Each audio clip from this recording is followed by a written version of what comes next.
Rainbow part 2 के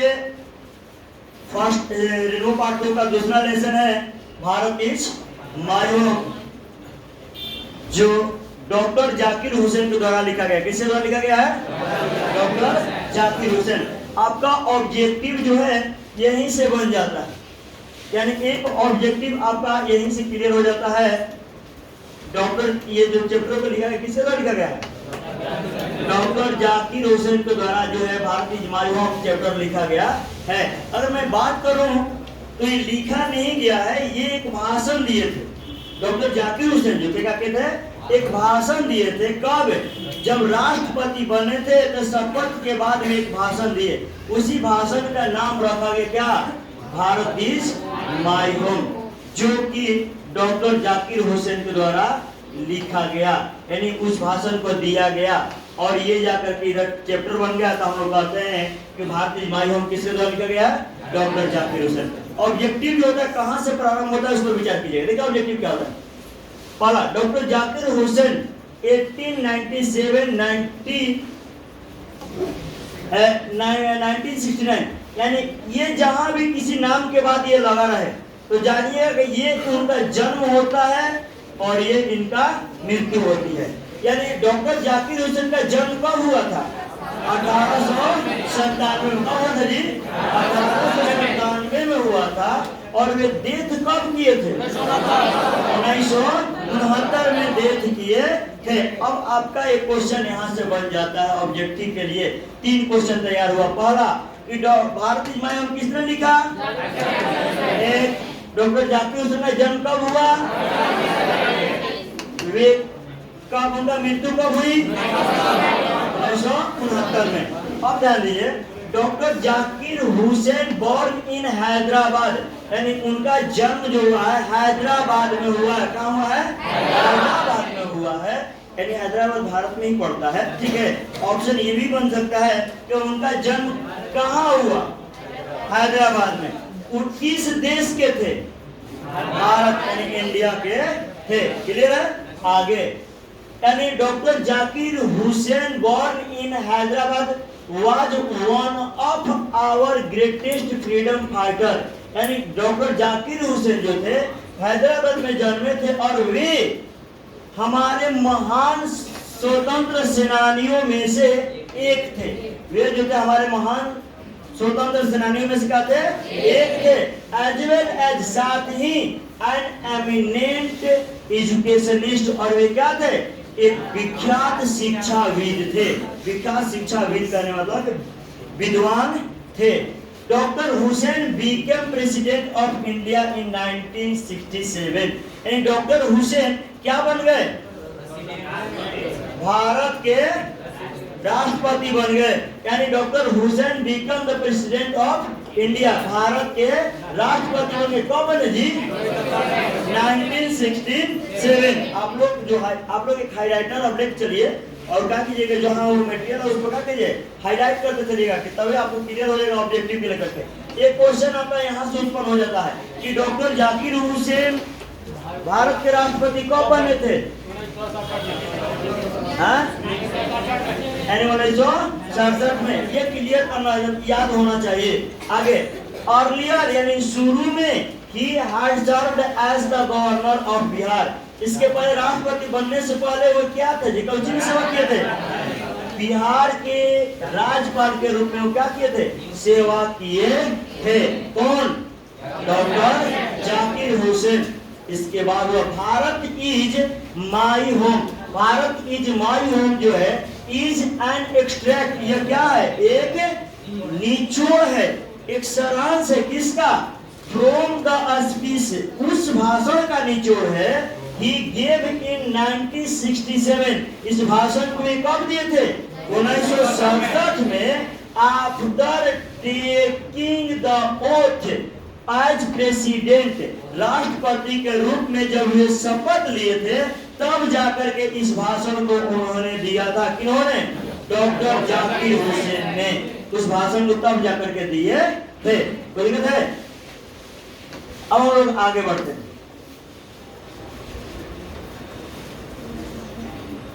यहां कहा गया कि इन हिज फर्स्ट स्पीच, यानी उनके प्रथम भाषण में this as the president of India, Bharat के राष्ट्रपति के रूप में जब ये शपथ लेते थे, भारत के राष्ट्रपति के रूप में इनका कौन सा भाषण था? प्रथम भाषण था। डॉक्टर जाकिर हुसैन प्लीज शपथ लेते हैं हिमसेल्फ स्वयं ही एंड कहते हैं to the service to totality of Indian culture, यानी भारतीय संस्कृति के संपूर्णता के सेवा के लिए शपथ लेते हैं। कौन? डॉक्टर जाकिर हुसैन। अभी इसमें देखा गया कि डॉक्टर जाकिर कोई भी लेसन शुरुआत होता है तो पहले हम लोग क्या करते हैं? कवि का इंट्रोडक्शन करते हैं। क्या करते हैं? कवि यानी कवि हो या कर सकते हैं ऑथर हो, उस सब का इंट्रोडक्शन करते हैं, परिचय करते हैं। आप लोग मेरे चैनल को नहीं सब्सक्राइब किए हैं? जीनियस इंग्लिश क्लासेस साथ है ना जी? तो आप लोग नहीं किए हो तो कब तक कर दीजिएगा सब्सक्राइब, बेल आइकन को जरूर दबाइएगा। नहीं ये नहीं, आप लोगों को भी बोल रहे हैं कि आप लोग भी करना चाहिए। आगे बढ़ते हैं, देखिए I must confess that I am overwhelmed. यहाँ से देखिए लेसन का शुरुआत हो जाता है, उसमें आपका ऑब्जेक्टिव बन जाएगा। आप हमको को बताइए डॉक्टर भारत इजमाइल किसने लिखा है? उनका डॉक्टर जाकिर हुसैन जन्म कब हुआ?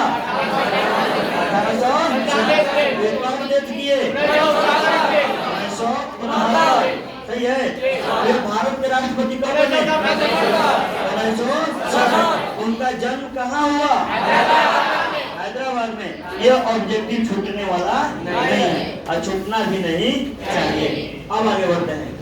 आई मस्ट देखिए टॉपिक शुरुआत हो रहा है। I must confess that I am overwhelmed by the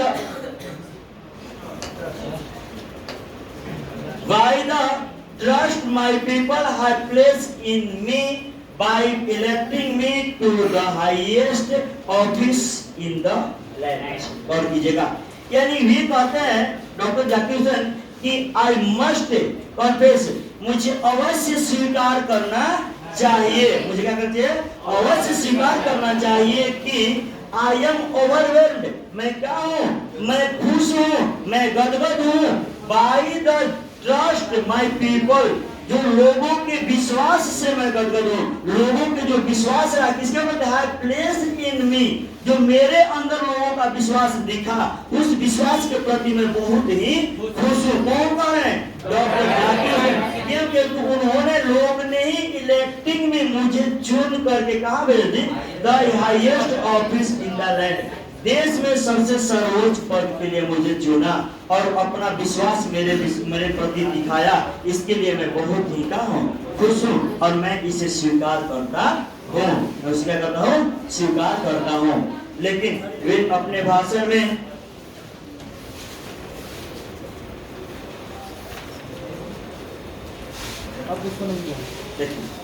book का मटेरियल अनिवार्य है कि कौन से पहले लेसन का मटेरियल नहीं दिया गया है। कारण है कि लोग कह रहे थे कि सर फर्स्ट लेसन में मान लीजिए अंडरलाइन ये समझ में नहीं आ रहा। अब इसके लिए सोचा नहीं दूसरा लेसन से कम दिया जाए कि आप प्रैक्टिस एक बार कभी कर सकते हैं, ठीक है, और हाईलाइट करते हैं। सबको मिल गया ना? चलिए आते हैं कभी। देखिए अपने भाषण के दौरान भाषण देते देते उनको जिक्र करने लगे एक महान व्यक्ति डॉक्टर राधा कृष्णन जी के बारे में। ये बोलने लगे, कहने लगे, क्या कह रहे थे कि doctor Radha Krishnan brought to the presidency mental equipment and degree of erudition and wealth of experience rarely to be found anywhere। और कीजिएगा क्या कह रहे हैं अपने भाषण में? वो कह रहे हैं कि डॉक्टर राधा कृष्णन जो है लाए हैं, क्या लाए हैं? इस पद के लिए लेकर आए कौन चीज? बौद्धिक उपकरण लेकर आए, ज्ञान के भंडार को लेकर आए हैं और अ डिग्री ऑफ एरुडिशन, विद्वता के स्तर को लेकर आए कि इस पद के लिए पढ़े लिखे होना जरूरी है। अब ये नहीं कि 5वां पास जाकर के वहां पर राष्ट्रपति बन जाएगा, ऐसा कुछ नहीं। उसके लिए अनुभव, यही नहीं बल्कि वेल्थ ऑफ एक्सपीरियंस, अनुभव की संपदा, यानी कहने के बाद उसमें माने हैं कि उसको व्यक्ति जो अनुभवी हो उस व्यक्ति के लिए राष्ट्रपति पद के लिए रखा गया है। और जो rarely to be found anywhere, ये सारा गुण को कहीं पाना और अदर जगह कहीं पाना का दुर्लभ है। जो भारत के राष्ट्रपति के पद के लिए स्थापित किया गया है, वो किसके द्वारा? डॉक्टर राधा कृष्णन के द्वारा। ये बात को डॉक्टर जाकिर हुसैन अपने भाषण में बता रहे हैं कि जिन्होंने शिक्षा को लेकर कितना महत्व दिया इस पद के लेकर के कि पूछिए मत, इस चीज को कहीं दूसरे जगह पाना क्या है, दुर्लभ है। During life time doctor Zakir Hussain बता रहे हैं राधा कृष्णन के बारे में कि राधा कृष्णन जी जो थे ड्यूरिंग लाइफ टाइम, पूरे जीवन काल के दौरान डिवोटेड, पूरे जीवन काल को डिवोट समर्पित कर दिए। किसे जी? समर्पित किसे कर दिए?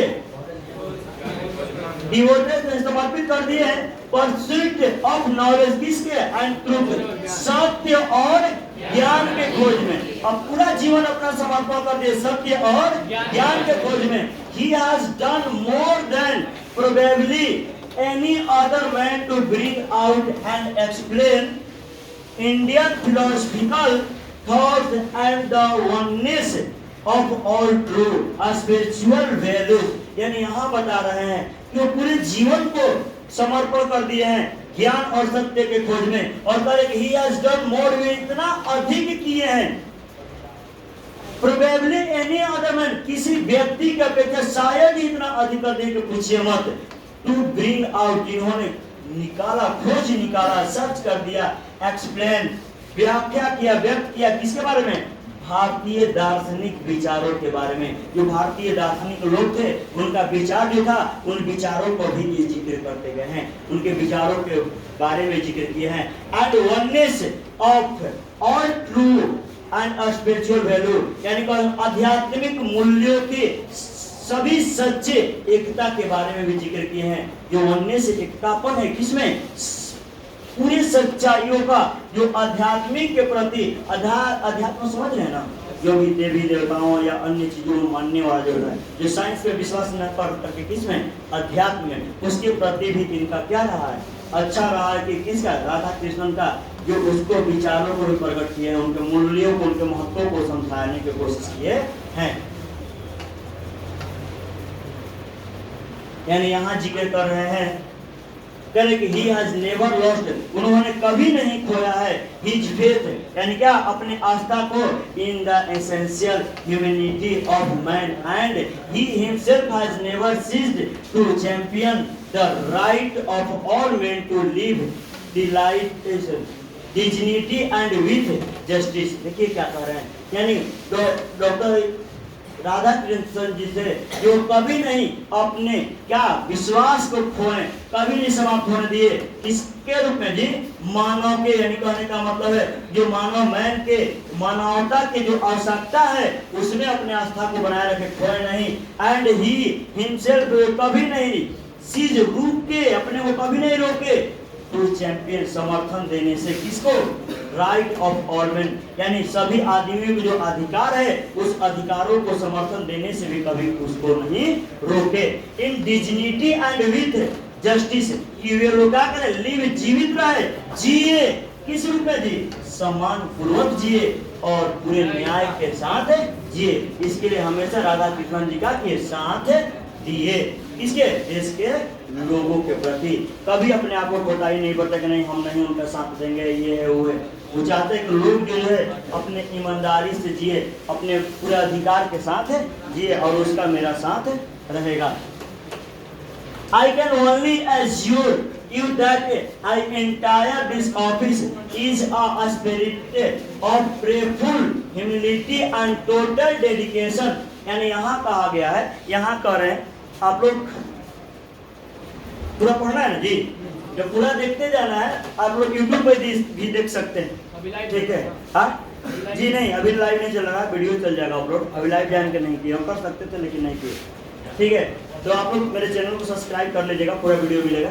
I can only assure you that entire this office in a spirit of prayerful humility and total dedication। यानी यहाँ का आगे I can only assure, यानी मैं केवल विश्वास दिला सकता हूँ आपको, मैं केवल आपको विश्वास दिला सकता हूँ कि I entire this office, मैंने इस पद को ग्रहण किया in spirit of prayerful humility, किस रूप में? विनम्रता, यानी विनयशील, जो विनम्रता के भावना के प्रति, एंड टोटल डेडिकेशन और पूर्ण समर्पण के लिए कि मैं जब राष्ट्रपति का शपथ ले लिया, एक्सेप्ट मैंने शपथ लिया, तो मैं अपने आप को पूरा क्या करूंगा, समर्पण कर दूंगा और विनयशील, मेरे अंदर उस पद का गरिमा होना चाहिए, न कि घमंड होना चाहिए। मेरे अंदर वो घमंड नहीं है, मैं विनयशील रहूंगा, यानी मैं विनम्र रहूंगा अपने देशवासियों के प्रति, अपने देश के प्रति, अपने देश के संपदा के प्रति, अपने देश की संस्कृति के प्रति मैं हमेशा ही क्या रहूंगा, विनम्र रहूंगा। यानी कौन बोल रहे हैं? डॉक्टर जाकिर हुसैन बता रहे हैं शपथ लेने के बाद। अभी वो बोल ही रहे हैं कि वो जिक्र के कि I have just taken the oath, मैंने अभी अभी शपथ लिया हूं of loyalty to constitution of India, Bharat के संविधान का जो है निष्ठा पूर्वक मैं अभी अभी क्या किया हूं, शपथ लिया हूं। और कह रहे हैं कि it is the constitution of comparatively new state, यह जो संविधान है अपेक्षाकृत नए राज्य का संविधान है। नए राज्य के कहने का मतलब है किसी देश के बारे में बताया जाए, जो भारत देश है इसको वहाँ स्टेट कहने का मतलब राज्य अभी अभी नया है। नया इसलिए कहा गया क्योंकि 1947 में हमारा देश आजाद हुआ और 1950 में संविधान लागू हुआ था, वही ना बता जी। उस संविधान को जो लागू जब हुआ तो उसका शपथ लिए तो 17 साल में हुआ। 17 साल का एज मायने रखता है, कोई ज्यादा पुराना नहीं है, बल्कि क्या है, नया है। अभी आप लोग क्या है, नया है, इसलिए बोला जा रहा है कि यहाँ जो अपेक्षाकृत नया ये संविधान रहा है। एंड विच, और जिसे its freedom citizens have for the first time in history given themselves, जिसे भारत के जो स्वतंत्र नागरिक है इतिहास में पहली बार अपने आप को इस संविधान के प्रति क्या किए हैं, समर्पित कर दिए हैं। गिव टू देमसेल्फ, स्वयं ही समर्पण कर दिए हैं। किसको? संविधान के प्रति। जैसा संविधान कहेगा वैसा सब लोग फॉलो करेंगे, अनुसरण करेंगे।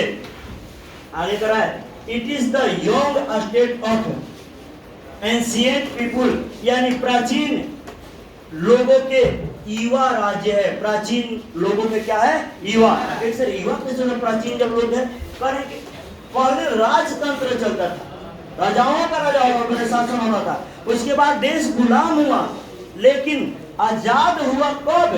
प्राचीन तो लोग रह रहे हैं, लेकिन आजाद हुआ 1947 में। जब 1947 में आजाद हुआ तो अब बताइए ये प्राचीन लोगों के लिए कैसा रहा? युवा ही ना देश रहेगा जी, युवा देश रहेगा, युवा राज्य रहेगा। और कहें कि through the long millennia and through the cooperation of diverging synthetic elements, यहाँ कह रहे हैं कि हजारों वर्ष के द्वारा, जो हजारों लाखों वर्ष जो बीत गया, उसके दौरान जो सहयोग रहा विभिन्नताओं का, या कहने के बाद जातियों का जो सहयोग है, ये सारे एलिमेंट जो है, तत्व जो है, हैव स्ट्राइवन, प्रयास किया गया है टू रियलाइज, प्राप्त करने का, टाइमलेस,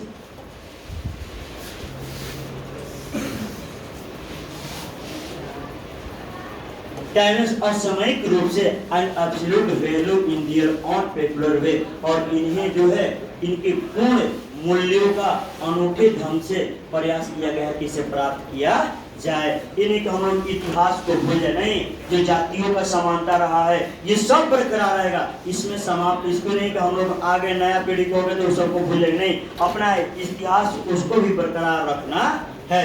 यहाँ तक कह रहे हैं, आई प्लीज, मैं शपथ लेता हूँ, myself to the service those value, उनकी कीमतों का, उन कीमतों का, यानी कहने को जो इतिहास यानी कहने वाले जाति धर्म, जैसे हमारा अखंड भारत रहा है, चाहे विभिन्न जाति के लोग क्यों न रहे, लाखों वर्षों से ऐसे रहते आ रहे हैं, तो हम उसके अखंडता पर मैं कोई छूट नहीं करूंगा, कोई बर्बाद करने की कोशिश नहीं करूंगा मैं, बल्कि उनके प्रति भी मैं क्या करता हूँ, शपथ लेता हूँ सेवा करने के लिए, उनके मूल्यों को समझने के लिए, महत्व को समझने के लिए।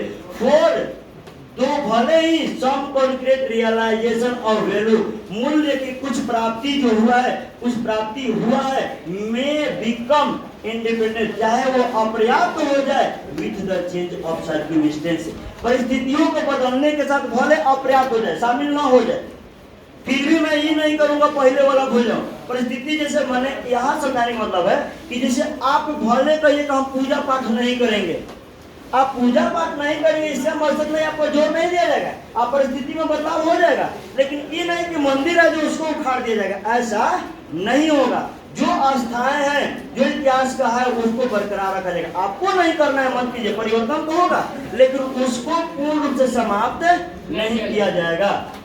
कोई बोल रहे द वैल्यू रिमेन्स इंटैक्ट, उसका जो है उस वैल्यू का, उस महत्व को रखा जाएगा सदैव वैलिड, हमेशा ही वैध रखा जाएगा, समाप्त नहीं किया जाएगा। And press for newer and fresher realisation, और हमेशा प्रोत्साहित किया जाएगा नया करने का, नया चीजों की प्राप्ति करने का हमेशा प्रोत्साहित किया जाएगा। आपको जो नया करना है कीजिए, लेकिन पुराने चीजों को भूलिए मत, ये हमेशा कोशिश रहेगा।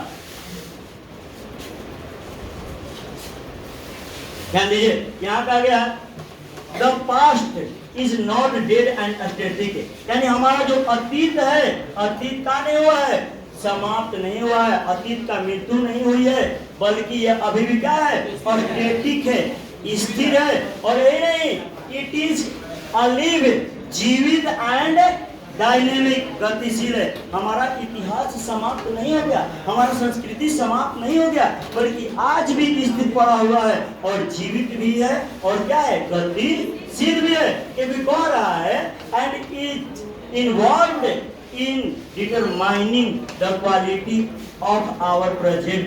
ये जो हमारा अतीत है वो शामिल है, जानते हैं इसमें, हमारे वर्तमान के गुणों को निर्धारित करने में शामिल है। And the prospect of our future, हमारे भविष्य के भावनाओं को, संभावनाओं को सम्मिलित करने में, निर्धारण करने में अतीत का बड़ा ही योगदान रहा है। तो सर, अतीत का कैसे योगदान रहा, हमारे भविष्य को संभालने में रहा है। अगर आप हमारे अतीत में हम देखें तो हम पहले क्या थे और आज क्या हो रहे हैं, तब अतीत से हम लोग ऐसा नहीं कि हम लोग अतीत हम लोग का साथ, अब रहा बात कि हम लोग अतीत दिया क्या है, बहुत कुछ दिया है। साइंस ने जो प्रदान किया है, साइंस ने जो रिसर्च किया है, अतीत की कहानियों को, अतीत के चीजों को पढ़ करके ही किया है, अतीत के चीजों को ही कर कर किया। ठीक है, आप लोग मिलाइए मत, ठीक है। वही कह कि अतीत की चीजों से हुआ कि हमारा भविष्य के संभावना भी अतीत पर निर्भर करता है, निर्धारित करता है। वर्तमान के गुणों को भी कौन निर्धारित करता है, अतीत ही करता है। हम लोग कहते हैं विकास कर रहे हैं, क्या किए जी, अरे जो पहले इतिहास अगर सब कुछ गलत नहीं, सही नहीं, तो कुछ गलत भी नहीं हो सकता है। जैसे ये कहा गया कि ये वर्तमान में ये हो जा रहा है कि आपके हाथ को काट करके सर्जरी किया जा रहा है, जोड़ दिया जा रहा है, पहले भी हुआ करता था। याद कीजिए, शंकर जी तो गर्दने काट के हाथी के जोड़ दे रहा था, गणेश जी के पूर्ण इतिहास रहा। आप क्या नया किए हैं, आज जोड़ के करें तो आपको दिख रहा, पहले आप देखे नहीं है कि कुछ समय आप नहीं थे। दूसरा चीज आप क्या, पर आज है कि परमाणु बम में पटक दीजिए, कोई ना कोई देश बर्बाद हो जाएगा। जिस देश में पहले ब्रह्मास्त्र मार देते रहो तो पूरा उधर के बर्बादी हो जाते। तो क्या आपने इस रिसर्च किए, पहले अध्यात्म से लोग बात कर लेते थे, लोग जो थे आज 3G से बात कर रहे हैं, 4G से वीडियो कॉलिंग करते हैं, आप पहले से बैठ करके देख लेते थे कि क्या कंडीशन है। तो लोगों का नेत्र तीसरा नेत्र खा जाता है। हाँ, जो भी है, हमारा अतीत जो रहा अलग रहा, कोई ज्यादा खोज ही नहीं कि ज्यादा आविष्कार कर लिए, फिर भी अतीत के साथ ही चल रहे हैं हम लोग। आगे बढ़ते हैं।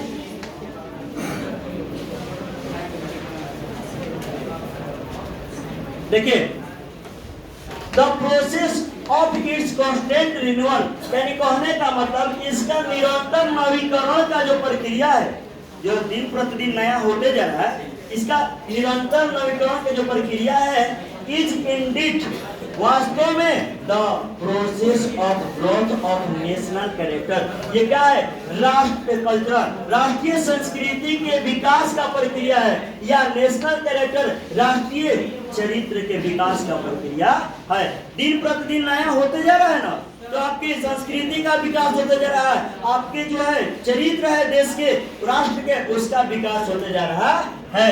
It is the business of education, शिक्षा का जो कार्य है, एज आई से, जहाँ तक मेरा विचार, जैसा कि मैं विचार करता हूँ, it to minister this constant renewal, कि मैं इसे निरंतर क्या करता रहूँ, नवीकरण करते रहो। शिक्षा का भी जो विचार है इसमें भी मैं क्या करता हूँ, निरंतर विकास करता रहूं, परिवर्तन करता रहूं। और and may be forgiven the presumption that my choice to the high office. मुझे इस पद के लिए जो चयन किया गया है, मेरा अनुमान है, मुझे माफ कीजिएगा, मान्य करने को है, मुझे माफ किया जा सकता है, अनुमान लगा है कि मेरा ये अनुमान है कि इस पद के लिए मुझे जो चयन किया गया है has mainly if not entirely been made on account of my long association with the education of my people। अपने लोगों के साथ जो शिक्षा के साथ लगाव रहा है, इस कारण से लोग जो है मुझे क्या किए, इस पद के लिए चुनाव किए। किस पद के लिए? राष्ट्रपति के पद के लिए। ये बता रहे कह रहे हैं कि लगता है कि मुझे जो इस पद के लिए चुनाव किया गया है, शिक्षा की वजह से ही मुझे चुनाव किया गया है। आगे करे, आई मेंटेन, मैं निश्चय पूर्वक कहता हूं दैट की education is a prime instrument of national purpose. यानी शिक्षा जो है वो क्या है,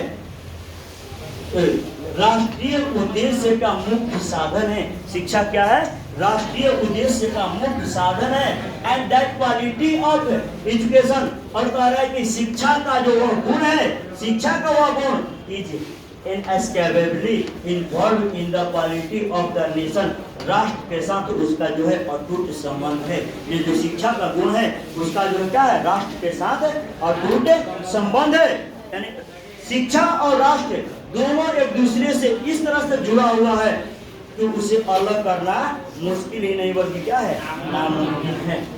जिस तरह से आप लोग को बता दें कि हमारे जो संस्कृति में बुजुर्ग लोग हैं, इस तरह से अपने संस्कृति से जुड़े हुए, जैसा कि एक बच्चा अपने माँ के सीने से चिपका हुआ है, इसलिए नया चीज जल्दी भारत में एक्सेप्ट नहीं किया जाता है। आई देयरफॉर प्लीज, अतः मैं प्रतिज्ञा करता हूँ कि मैं इसे प्रतिज्ञा करता हूँ to righty of our past culture, कि हमारे जो अतीत की जो संस्कृति है उसके प्रति मैं प्रतिज्ञा करता हूँ। फ्रॉम वेयरसोएवर, चाहे कहीं से भी, इट में हैव कम, चाहे वो कहीं से भी आया हो, एंड बाय whomsoever, चाहे जिस किसी ने, इट में हैव बीन कंट्रीब्यूटेड, चाहे जिस किसी के योगदान से ये सभ्यता या संस्कृति पहले का आया हो, उसके प्रति मैं क्या करता हूँ, प्रतिज्ञा करता हूँ। चाहे कोई लाया हो, चाहे कहीं से भी आया हो, उसके प्रति मैं क्या करता हूँ, प्रतिज्ञा करता हूँ कि मैं अतीत के जितना ही चीजें है उसको मैं नष्ट नहीं होने दूंगा, बर्बाद नहीं होने दूंगा। आगे बता रहे हैं, आई प्लीज, मैं प्रतिज्ञा करता हूँ, माई सेल्फ, स्वयं मैं प्रतिज्ञा करता हूँ, to service of the totality to my country's culture, यानी क्या, अपने देश की जो संस्कृति है उस संस्कृति के पूर्णता के प्रति पूर्ण रूप से सेवा करने के प्रति मैं क्या करता हूँ, प्रतिज्ञा करता हूँ। I pledge my loyalty to my country, मैं अपने देश के प्रति इरेस्पेक्टिव, बिना भेदभाव के, ऑफ रिलीजन, धर्म के भेदभाव किए बिना, भाषा के भेदभाव किए बिना, मैं अपने देश के प्रति का सेवा करने के लिए प्रतिज्ञा करता हूँ।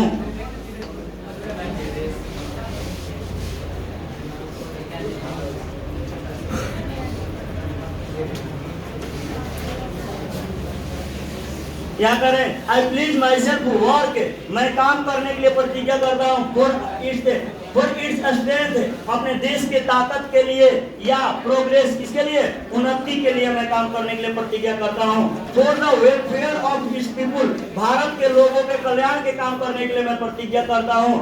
विदाउट डिस्टिंक्शन, बिना किसी भेदभाव का, चाहे वो जाति का भेदभाव हो, रंग रूप का भेदभाव हो, मजहब का भेदभाव हो, बिना इसके, बिना भेदभाव के मैं अपने देश के उन्नति, अपने देश के लोगों के कल्याण के काम के करने के लिए मैं क्या करता हूँ, प्रतिज्ञा करता हूँ। कौन बोल रहे हैं? डॉक्टर जाकिर हुसैन कह रहे हैं इन चीजों को। और कह रहे कि द होल ऑफ भारत, पूरा जो भारत है, करें कि जो पूरा भारत है, इज माई होम, पूरा भारत मेरा क्या है, घर है। मजहब करने की वजह से हम लोग धर्म कहते हैं, धर्म भी मजहब है, हिंदू, मुस्लिम, सिख, ईसाई। आपका हम लोग हिंदू धर्म में हिंदू मजहब है, मुस्लिम धर्म में मुस्लिम मजहब अलग हो गया, सिख अलग है, ईसाई अलग हो, नहीं समझे? वही कहने का मतलब मजहब होता है, धर्म होता है। यहाँ बताया गया कि क्यों बोल रहे हैं? पूरा भारत ही मेरा क्या है? घर है। और एंड इट्स पीपुल, और भारत के जो लोग हैं आर माय फैमिली, वो मेरे क्या है? परिवार है। पूरा भारत मेरा घर है, भारत के लोग ही मेरा परिवार है। The people have chosen to make me the head of this family for a certain time। यानी और कह रहा है कि ये जो लोग हैं मुझे चुन करके बनाया है, क्या बनाया है? इस परिवार के मुखिया बनाया है। यानी भारत मेरा घर है, यहाँ के परिवार जो है, यहाँ के लोग जो है मेरे परिवार हैं, और उन लोगों ने मुझे चुनकर क्या बनाया? इस परिवार का मुखिया बनाया है। वो भी कितना? सर्टेन टाइम, कुछ समय के लिए, कुछ समय के लिए मुझे मुखिया बनाया है। अगर कि I shall be my earnest endeavour, और मेरा सच्चे दिल से प्रयास रहेगा to seek to make this home, इस घर को बनाने के कैसा?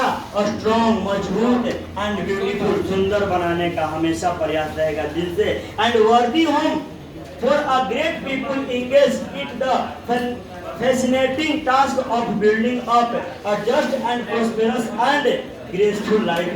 यहाँ कहा जा रहा है कि अवर्दी होम, यानी अवर्दी होम करने का मतलब, कहने का मतलब कि योग्य घर के लिए जो महान लोगों का भी लगे रहना आवश्यक है, लगे रहते हैं। To fascinating task of building up just prosperous and graceful life. ध्यान दीजिए, ये जो सुंदर जीवन, सफल जीवन के निर्माण के जो कार्य है, यह जो कार्य कैसा है? मनोहर रहेगा। इसी कार्य की वजह से ये जो घर है क्या बन पाएगा? सुंदर और मजबूत। घर किसको कह रहे हैं? अपने देश को घर कह रहे हैं, क्योंकि देश को ही मान रहे हैं कि ये पूरा मेरा घर है, मेरा परिवार है। क्या आपको दिक्कत है इसमें? देख लीजिए, कोई प्रॉब्लम है? अगला पैराग्राफ कल, ठीक है, नेक्स्ट वीडियो में चलेगा। आप लोग अगर सब्सक्राइब नहीं किए होंगे तो मेरे चैनल को सब्सक्राइब कीजिए, बेल आइकन को जरूर दबाइए।